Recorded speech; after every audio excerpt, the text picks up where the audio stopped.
Hello students, welcome to our new topic that is database management system. In previous video, we have already covered what is DBMS.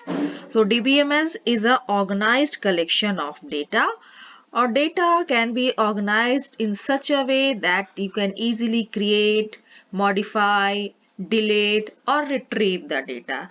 So it is a collection of program that is used to store, first create, then store, then modify and retrieve information whenever required.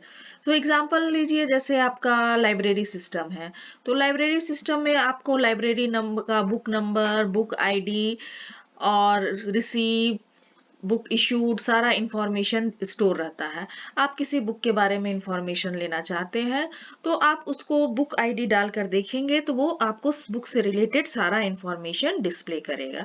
So it become more easier when we are using the computerized system or we can using the programs like database management system. So, database management system consists of an integrated set of computer software that allows user to interact with one or more databases and provide the access to other data contained to the database and other database को भी हम access कर सकते हैं। So आज हम लोग देखेंगे what is the database design. So it is important to design the database in such a way that इस मतलब डेटाबेस को हम लोग को किस तरह से डिजाइन करना है, क्या क्या पर्पस सॉल्व होना चाहिए। तो सबसे पहले specific item can be reached easily, मतलब कि आप जैसे आप इंफॉर्मेशन चाह रहे हैं कि किसी डेटा के बारे में, किसी बुक के बारे में कोई इंफॉर्मेशन चाह रहे हैं तो आप इस तरह से डेटाबेस ऑर्गेनाइज करेंगे कि आपको कोई भी बुक है उसको आप इजीली एक्सेस कर सकते हैं। So the database can respond the users different question easily. Users का जो भी query होगा उसको वो immediately response करे और उस पर वो अपना reaction दे, means user के जो queries है उसको immediately वो response करे। Next, database occupies minimum storage space. Storage space का भी प्रॉब्लम है। So, इस तरह से करना है कि डेटाबेस आपका storage space, minimum storage space पे काम हो। So, किसी भी डेटाबेस को बनाने के लिए ये की फैक्टर्स है, इसको भी ध्यान में रख के डेटाबेस डिजाइन करना है कि क्वेरी ऐसा होना चाहिए जो आप इजीली रीच कर सके, डेटाबेस यूजर्स के कोई भी क्वेरी को इजीली रिस्पॉन्स करे और मिनिमम स्टोरेज स्पेस ले। Next, the database contains no unnecessary data. Unnecessary data से क्या होगा, डेटा भी जाएगा, स्पेस भी जाएगा, आपका जो काम है वो भी नहीं हो पाएगा, इसलिए unnecessary data आपका उसमें नहीं होना चाहिए। So data can be added and updated easily without causing mistakes. आप अब ऐसा तो नहीं है कि जो आपकी लाइब्रेरी में बुक है तो उसमें आप नया बुक ऐड नहीं करेंगे, उसके कुछ मॉडिफ वर्जन्स आएंगे उसको भी अपडेट करना होगा। सो आपको ऐसा डेटाबेस तैयार करना है जिसमें आप डेटा इजीली ऐड कर सकते हैं और अपडेट कर सकते हैं। नेक्स्ट, रिक्वायरमेंट एनालिसिस, क्या क्या जरूरत है। पहले सबसे पहले आपको रिक्वायरमेंट एनालिसिस का मतलब एनालिसिस करना होगा कि क्या क्या रिक्वायरमेंट्स है। Then conceptual database design, design का आपको कॉन्सेप्चुअल डेटाबेस को डिजाइन करना होगा और उसके बाद फिजिकल डेटाबेस डिजाइन भी होगा। Requirement analysis, What does the user want? Requirement analysis क्या है? जैसे आपको यूजर को आप डेटाबेस बना रहे हैं यूजर के लिए तो आपको देखना पड़ेगा कि यूजर का क्या क्या रिक्वायरमेंट है। सपोज आप लाइब्रेरी सिस्टम को ही डेटाबेस में कन्वर्ट कर रहे हैं तो यूजर को क्या क्या रिक्वायरमेंट है, मतलब यूजर के लिए उस यूजर के लिए एक लाइब्रेरी का आईडी होगा, एक यूजर यूज कर रहे हैं उनका आईडी होगा, बुक नंबर होगा, date of issue, date of return, fine, ये सारा रिक्वायरमेंट्स पहले यूजर क्या चाह रहा है वो देखना होगा। Next, conceptual database design, So defining the entities and attributes and the relationship between these, the entity relationship model. Last video में हमने देखा था डेटाबेस मॉडल में एंटिटी रिलेशनशिप मॉडल, उसमें ये हम लोग को करना होगा कि आपको रिलेशनशिप दोनों के बीच में देखना होगा कि आपका यूजर और लाइब्रेरी के बुक्स के बीच में जो एंटिटीज है दोनों के बीच में रिलेशनशिप आपको एस्टैब्लिश करना होगा. Next, physical database design. Implementation of conceptual design using database management system. अब उसको उस concept को आपको implement करना होगा. That is the physical database design. Now, what is data abstraction?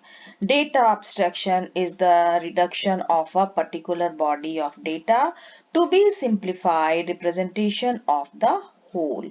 मतलब डेटा abstraction रिडक्ट करता है जो भी डेटा बेस मॉडल में जो भी आपका अननेसेसरी रिक्वायरमेंट्स अननेसेसरी चीज है उसको reduction of data in particular body of data और उसको सिंप्लीफाई करके रिप्रेजेंट करता है.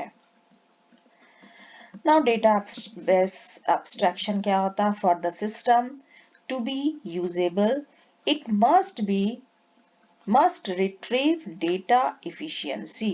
फॉर सिस्टम ये यूजेबल है, सिस्टम में यूजेबल है और ये रिट्रीव करता है डेटा एफिशिएंसी को. Since many database system users are not computer trained, developer hide the complexity from the users through several levels of abstraction to simplify users interaction with the system. So आप लोग C++ में भी data abstraction पढ़े हैं. Data abstraction में क्या था? Hiding the essential details from the user and showing only the essential feature. जो बैकग्राउंड डिटेल्स है उसको हाइड कर देना और जो एसेंशियल फीचर्स नहीं है उसको सिर्फ शो करना. जैसे एग्जांपल था स्विच बोर्ड. स्विच बोर्ड आप स्विच क्लिक करते हैं उसके इंटरनली क्या सर्किट वर्क कर रहा है ये आपको नहीं मतलब है. सो डेटा एब्स्ट्रैक्शन में जैसे आप लेमैन है, आपको कंप्यूटर ट्रेन नहीं है, आपको सॉफ्टवेयर बना के दे दिया जाएगा. डेटाबेस मैनेजमेंट सिस्टम आपको लाइब्रेरी सिस्टम सपोज एग्जांपल हम लोग लेके चल रहे हैं. सो अगर आपको लाइब्रेरी सिस्टम को तो आप एक अनट्रेंड ट्रेनर की तरह आप उसको इजीली अनट्रेंड यूजर की तरह आप उसको इजीली हैंडल कर सकते हैं. आपको सिर्फ पता है कि हम यहाँ पे ओपन करेंगे, यहाँ मेरा लाइब्रेरी डिटेल्स आएगा, यहाँ हमें एंट्री करना है, तुरंत बुक रिटर्न आ जाएगा, इस तरह से देना है. अगर बुक कोई लेट रिटर्न किया है तो उसके कितना फाइन लगना है ये सारा डिटेल्स उसमें आ जाएगा तो आपको कोई प्रॉब्लम नहीं होगा. सो एक अनट्रेन ट्रेनर जो होगा वो भी आपको डेटाबेस को यूज कर सकता है. सो डेवलपर उसके अंदर कौन सा सॉफ्टवेयर कौन सा लॉजिक यूज हुआ है, कितना डेटाबेस बना है, कितने ईआर डायग्राम्स यूज हुए हैं, कौन सा फ्लो चार्ट बना है, ये आपको जरूरत नहीं है जानने का जो कंप्यूटर यूज कर रहा है. So the users are not computer trained. Computer train नहीं भी है तो भी उसको वो इजीली हैंडल कर सकते हैं. That is the good concept, that is a example of good database management system. Now we will see the levels of abstraction. So there are mainly three levels of abstraction: physical level, logical level and view level. तो physical level जो होता है lowest level होता है abstraction का, वो define करता है किस तरह से डेटा स्टोर होता है. So the lowest level of abstraction describes how data are store. Data किस वे में स्टोर होता है ये आपका फिजिकल लेवल डिस्क्राइब करता है. नेक्स्ट है लॉजिकल लेवल. नेक्स्ट मिडिल वाला लेवल फिजिकल और व्यू लेवल के बीच वाला level that is logical level, that is next to higher level abstraction. It describes what data are stored in the database and what relationship among those data. मतलब कि किस तरह का data store हो रहा है डेटाबेस में और किस तरह का रिलेशनशिप आपका उस डेटा के बीच में रिलेशनशिप को डिफाइन करता है लॉजिकल लेवल. नेक्स्ट है व्यू लेवल. तो ये हाईएस्ट लेवल है, तीसरा लेवल है हाईएस्ट लेवल. लोएस्ट लेवल था फिजिकल और हाईएस्ट लेवल है view level.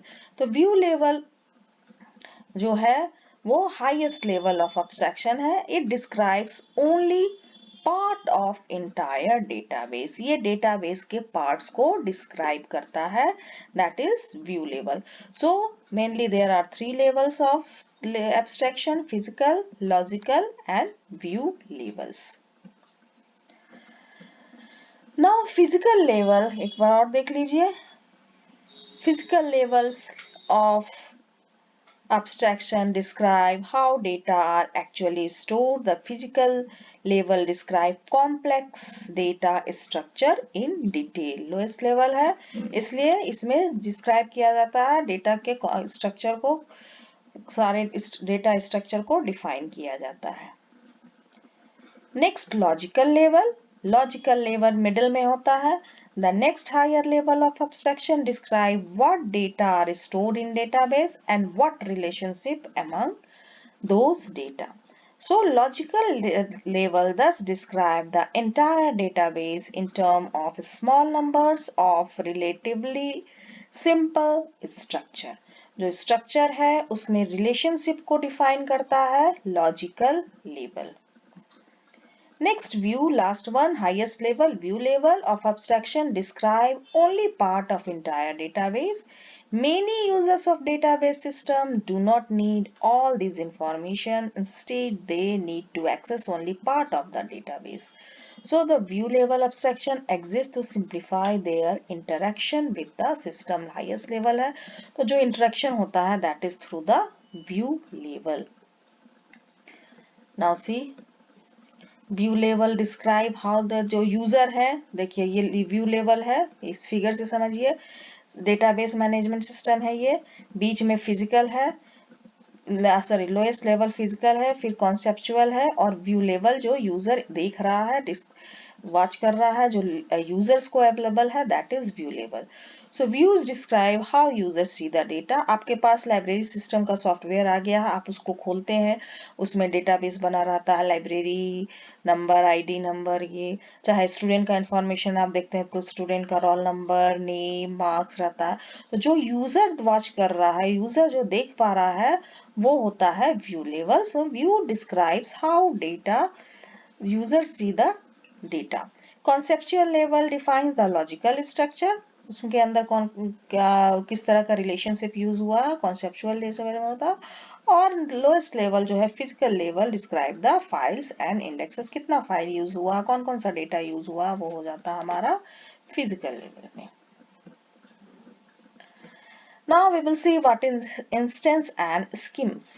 The collection of database at a particular moment is called the instance of the database. So collection of database को हम लोग कहते हैं instance of database, and जो database का overall design जो होता है that is called schema. So overall design of the database is called overall schemes. भी देखिएगा इसको कहीं कहीं schema SCHEM में भी इसका कहीं कहीं पर स्पेलिंग दिया रहता है. So the collection of database of a particular at a particular moment is called instance, and overall design of the database called database scheme. Now we will see what is relationship. What are the relationships? Relationship means between two entities. Connect two or more entity sets. It represents in diamond shape. ये diamond shape में ये attributes है, और diamond shape में जो हमारा represent होता है ये हमारा relationship होता है. Relationship में है one to one, one to many, many to many. So student taking courses, student और कोर्स के बीच में जो रिलेशनशिप है दैट इज टेकिंग, इसको हमेशा हम लोग डायमंड शेप में डिस्क्राइब करते हैं. Now see many to many, many to one और one to one, this are the relationships. Now what is ER diagram. Entity relationship model में देखिए कस्टमर और अकाउंट के बीच में जो रिलेशनशिप है दैट इज डिपॉजिटर, और इसके एट्रीब्यूट से कस्टमर के customer name, ID, customer state, customer city, और अकाउंट्स का एट्रीब्यूट से account number and balance. Now see the hospital ER diagram of hospital management. ये आपका इंपॉर्टेंट है, ये आता है कभी कभी एग्जाम में ईआर डायग्राम बनाने. And this is the ER diagram database. इसमें कितने टेबल्स बने हुए हैं, एक ड्रग है, एक पेशेंट है, एक फार्मेसी है, एक फिजिकल है और ये टाइप है.